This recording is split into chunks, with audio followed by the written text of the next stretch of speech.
Ford Motor Company recently announced that it will be shutting down its car manufacturing plants in Gujarat and Tamil Nadu.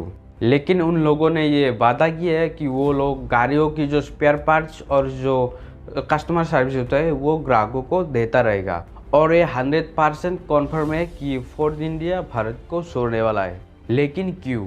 ये decision उन्होंने क्यों लिया, ये एक बहुत ही जटिल प्रश्न है। फोर्ड इंडिया के मैनेजिंग डायरेक्टर ने ये कहा कि बहुत सालों से हो रहे कंपनी की लॉस और भारत की कार बाजार में उनकी कंपनी की जो आशानुरूप ग्रोथ ना मिलने के कारण उन लोगों ने ये डिसीजन लिया। फोर्ड इंडिया को काफ़ी सालों से पैसों की कमी चल रही थी। बिजनेस टुडे के मुताबिक फोर्ड इंडिया ने 2019 में 28,000 करोड़ और 211 करोड़ का लाभ कमाया।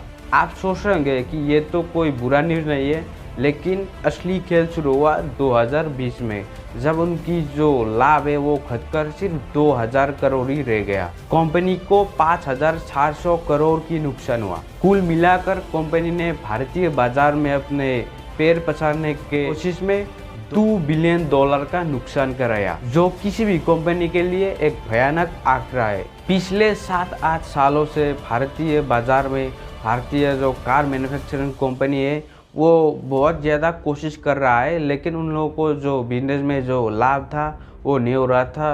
कंपनियां नुकसान से रही थी, लेकिन फिर भी वो एक आशा में थी कि भारत में उनका कंपनी का ग्रोथ होगा।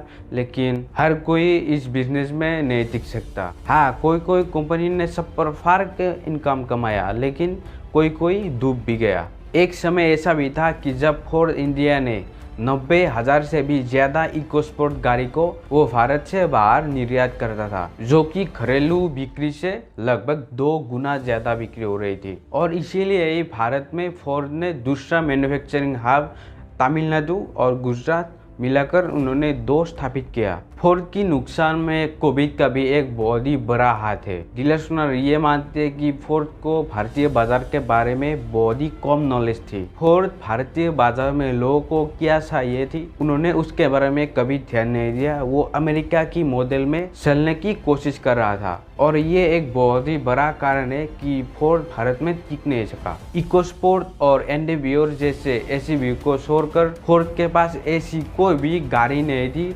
जिसे वो ग्राहकों को लुभा सके। भारत के लोगों को किफ़ायती गाड़ी चाहिए जिसका माइलेज थोड़ा ज़्यादा हो और जिस पे उनकी विश्वास हो, जो मारुति और हुंडई ने भारतीय लोगों को अच्छी तरह से दिया, जिसके कारण वो इतना बड़ा सक्सेसफुल रहा। फोर्ड कभी भी इस बात को नहीं समझ पाया और ये उनका एक बहुत ही बड़ा गलती था। 2010 में फोर्ड ने छोटी गाड़ी की दौर में फिगो का लॉन्च किया, लेकिन ये बहुत देर हो चुकी थी। फोर्ड बहुत ही देरी से लॉन्च करता रहा और विविधता ना के बराबर थी। फोर्ड ने कभी भी भारतीय लोगों की उनकी जो मनपसंद है, उनको क्या चाहिए, उसके ऊपर उन्होंने कभी ध्यान ही नहीं दिया। हमारे इंडियन लोगों की क्या ज़रूरत है उसके बारे में फोर्ड ने कभी भी नहीं सोचा, और इन्हीं सारी कारणों की वजह से फोर्ड को भारत छोड़ना पड़ा।